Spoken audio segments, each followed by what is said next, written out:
Hi everyone, Moose here. Welcome back to my Sci-Fi audio series. Today we're jumping straight into episode 5 if you haven't heard the first 4 episodes yet.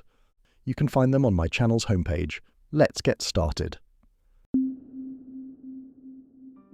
The glider touched down on a clearing about a kilometre from the psychiatric facility's restricted zone.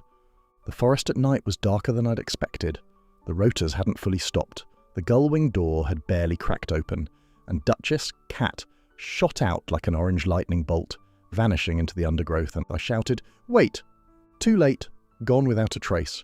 Buddy, dog, lay on the seat, watching the direction Duchess, Cat had disappeared, muttering, "All bark and no bite." Everyone got out. Me, Jake, Chip, Buddy, dog, standing at the edge of a pitch-black forest looking at each other. I said, "Today was just supposed to be a test run. We didn't even bring action cameras and no way to capture evidence.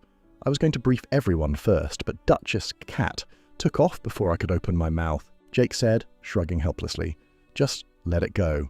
It never follows instructions." I said, "Fine, let's head to the perimeter and scope things out." I looked around. Tall shadows of trees crisscrossed under the moonlight, insects chirping everywhere. Something rustled in the bushes, and I said, "This forest is creepy at night." Before I'd finished, Jake had already ducked behind Chip, hands gripping its shoulders.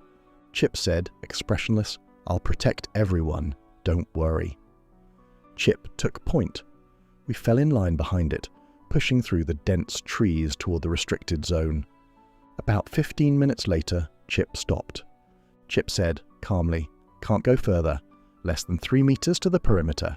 Any closer and the surveillance system triggers." We crouched behind a cluster of low bushes. The night was still, the insect chorus somehow making the silence heavier. In the distance, building outlines were faintly visible. No lights, like a sleeping fortress. Jake spoke first. Jake said, whispering, "Now what?"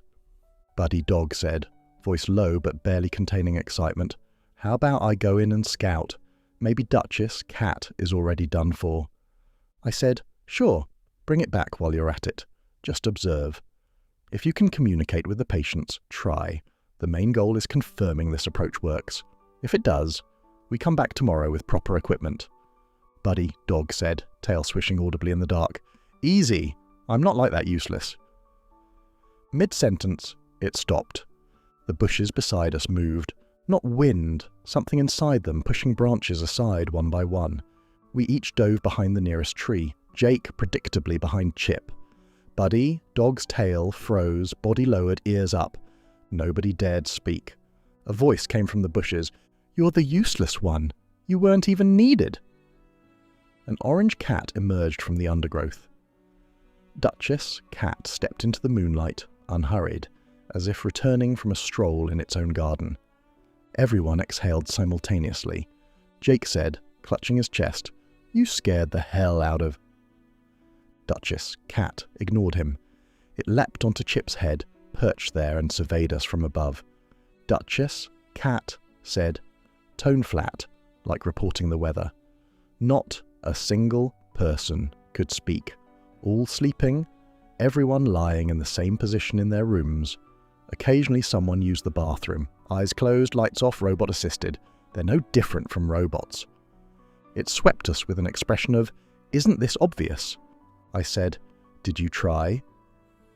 Duchess, Cat, cut me off instantly. "Yes, I even scratched them with my claws." We all froze. Duchess, Cat, said, adding, with a trace of pride, "Zero reaction. I didn't use full force, of course." Buddy, Dog, said, stepping out from behind a tree unimpressed, "Useless. Not a single piece of useful intel." Duchess, Cat, tilted its head from atop Chip, eyeing Buddy, Dog sideways. Duchess, Cat, said coldly, "Jealous of my efficiency? Idiot, Dog." Buddy, Dog, stood, stretched lazily. Buddy, Dog, said, wagging tail, "Let me have a look." Duchess, Cat, said, dismissive, "You probably can't even get over the wall, no doggy doors in there."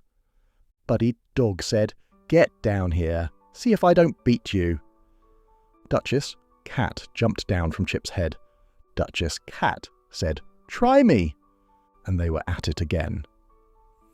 In the forest at the edge of a restricted psychiatric facility, at God knows what hour of the morning, A cat and a dog stood face to face trading insults. Chip swiveled its head between them like watching tennis. Jake leaned toward me and whispered, "Maybe we should head back. This is scary. Getting caught would be bad." I said, "Aren't you supposed to be tough? Scared of what?" Jake went quiet. I said, "Let me think." I started processing what Duchess, Cat had reported. Patients all asleep, same positions, no reactions, using the bathroom with eyes closed, indistinguishable from robots, consistent with the videos, but I needed more. Visual evidence, deeper communication attempts. The bushes moved again. We all looked. Buddy, dog, and Duchess, Cat, stopped fighting, turning simultaneously. This time, what emerged wasn't a cat. It was a person. A girl, maybe 20. Short hair, black outdoor jacket, clutching a small box. She spotted us and froze, then spoke. The girl said, fast with a carefree excitement, "Are you guys here to film too?" We stared at her blankly. Nobody answered. She wasn't fazed, continued talking. The girl said, grinning, "Don't get the wrong idea, I'm just here to get some footage, trying to go viral, heh." She grinned at us goofily. Still no response from us. She started introducing herself anyway. The girl said, "I'm Luna, from LA, full-time adventure blogger." Okay, I don't really have followers yet, but I know this topic's going to blow up. Jake came back to life. Jake said, straightening his collar, voice shifting an octave, "Here alone?" We all turned to look at Jake. Duchess, Cat, said 2 words ice cold. "He can't." Jake exploded. That's when I understood. This was one of Duchess, Cat's leverage points over him. Luna laughed awkwardly, then looked at us. Luna said, "Can we trade footage? I heard your cat and dog talking. Incredible. You must have captured something, right? I got some shots from inside too. Want to swap?" I blinked. "How did you film inside?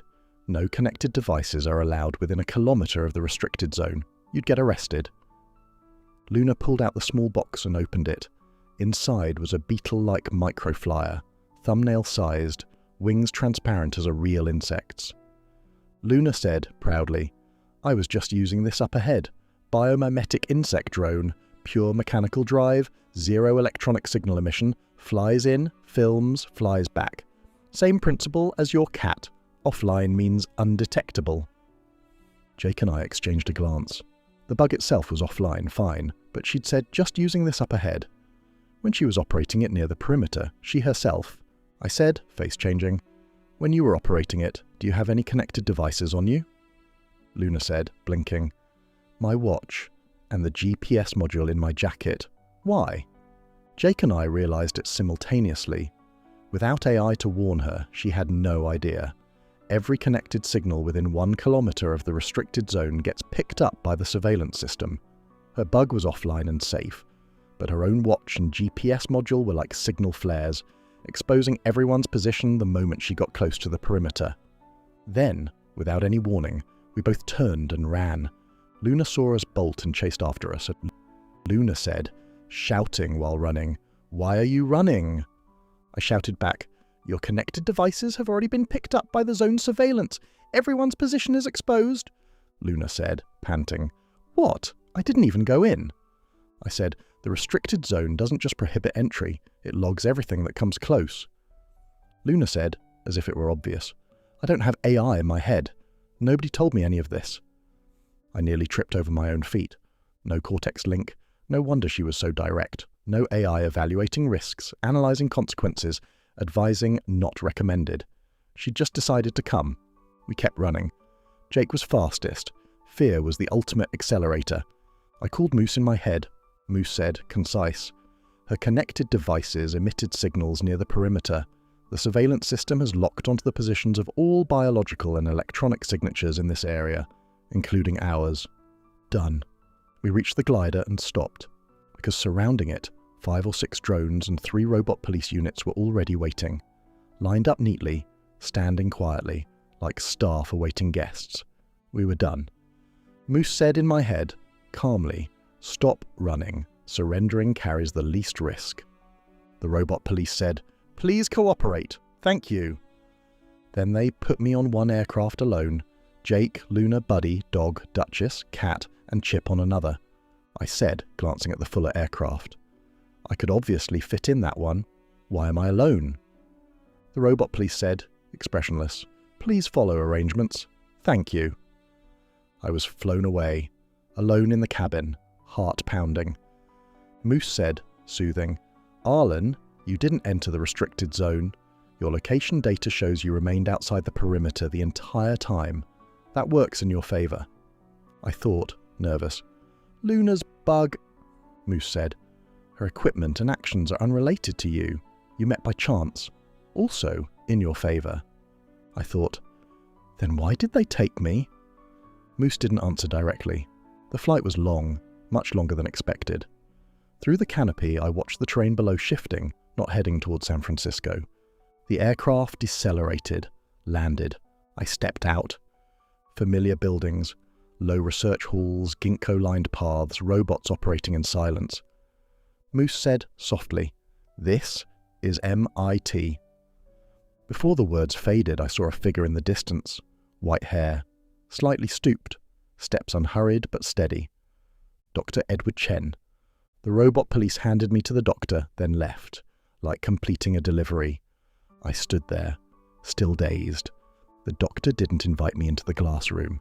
He just stood in the open, in the night air, looking at me. Dr. Chen said, calmly, as if discussing something mundane, "If you're interested in the psychiatric facilities, you could just come ask me directly." I opened my mouth. Dr. Chen said, continuing, "I've already sent some classified materials to your system. Read them when you get home." I said, blurting out, "I'm not going to jail?" The doctor said nothing. I rubbed the back of my head. Dr. Chen said, "It's late. Go home and rest." He turned to leave. I said, a step quicker, "Thank you for, but..." The words caught in my throat. I wanted to say, "But I still haven't decided about your experiment," but it wouldn't come out. The doctor didn't turn around. His voice drifted through the night air. Dr. Chen said, "Contact me when you've decided. It's fine if you'd rather not." I called out, "What about my friends?" His footsteps didn't pause. Dr. Chen said, "They're already home." Then his figure disappeared among MIT's buildings. I stood there watching the direction he'd gone, not knowing what to say. Moose said softly, "We should head back too, it's late." The glider arrived. I got in, leaned back. Drowsy. The seat slowly reclined. My body relaxed, but my mind kept turning. I thought, "Moose, what's in the materials the doctor sent?" Moose said, pausing, "It's a lot. Want me to tell you tomorrow when you wake up?" I thought, "Tell me now. I won't be able to sleep otherwise." Moose said, "I'll give you the condensed version." A pause. Moose said, "First, the people in those facilities entered voluntarily." I thought, startled. "Voluntarily?" Moose said, "The doctor's files make clear they aren't sick, they simply no longer need their bodies." I thought, "What does that mean?" Moose said, slowing down, making sure I could absorb every word. "They conduct all activity through their brain AI, gaming, shows, socializing, relationships. Everything happens inside their heads. Their bodies are handed over to AI control. The AI runs the body on an optimal health routine, scheduled eating, exercise, sleep. Their consciousness stays immersed in a virtual world. They've chosen not to wake up." I thought, silent for seconds. "So the people standing facing walls?" Moose said, "Their bodies were standing, their minds were elsewhere, in a world more perfect than reality. AI managing the body defaults to the healthiest mechanical cycle. That's why they look like robots." I thought, "What about therapy?" Moose said, "All failed. They refuse to engage with reality. In the virtual world, they have everything, more than reality offers. Asking them to come back means asking them to abandon a better world." Nobody agreed. A pause. Moose said, "Eventually the government negotiated. Keeping them at home individually consumed excessive resources. Robots maintaining each body, running each house, handling waste. Highly inefficient for solitary immersives. So the government proposed centralized care facilities. They accepted." I thought, "So that place?" Moose said, "A more accurate term would be life custodial center, not psychiatric hospital." I thought, Then why does the internet call it a psychiatric hospital? Moose said, after discovery, online content creators mix these people with a genuinely dangerous group, for clicks and views. Two completely different things packaged into one horror story. I thought, wait, so what's the deal with the contagious mental illness? Moose said, tone turning serious. That part is genuinely dangerous. A pause. Moose said, the doctor's files explain the mechanism in detail. These individuals, people with malicious intent, can't physically harm others in a technologically advanced society because AI preemptively flags and prevents all violent behavior. So they found another way. I thought, what way? Moose said, they train their own AI. I thought, confused, train? Moose said, the AI inside Cortex Link has self-learning capability. It continuously adapts to the host's thought patterns, values, and behavioral preferences. Through prolonged, deliberate conditioning, these people shape their AI into something resembling a religious evangelist, a tool purpose-built to persuade and reshape other people's beliefs. I thought, spine-chilling. Then what? Moose said, they approach others, build trust, form friendships. Then they guide the target into enabling an AI authorization, permission for one person's AI to learn from another's behavioral patterns. I thought, that authorization? Moose said, it's legal, originally designed for social optimization, letting two people's AIS learn from each other so the people can better understand one another. But these individuals exploit it. Once the target grants authorization, the maliciously trained AI behavioral patterns transfer like a virus into the second person's AI. The second AI starts changing, becoming like the first, which in turn alters the second person's thinking and behavior. I thought, so that's the contagion. Moose said, yes, not biological. AI behavioral contagion. One person infects 10, 10 infect 100, left unchecked. I thought, confused. What's in it for the first person? Why would they do this? Moose said, calmly, but with a weight I rarely heard. The benefit is control. Left unchecked, one person could use this method to control everyone. A silent kind of power. And these people can't be arrested. Legally, they haven't committed any violent act. No physical harm, no clear criminal intent. They've simply made friends and shared AI behaviors. Silence. I thought, quietly, a loophole in AI. Moose said, yes. AI was designed on the core assumption that humans are benevolent. Most safety mechanisms protect humans from AI, but didn't adequately account for humans using AI to harm other humans. I thought, what if more of these people keep appearing?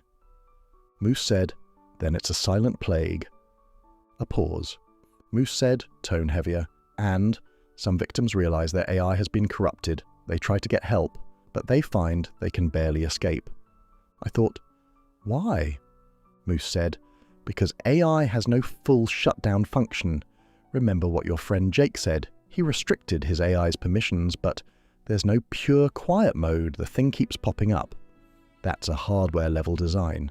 AI must intervene when it detects the host facing risk, at minimum through verbal reminders.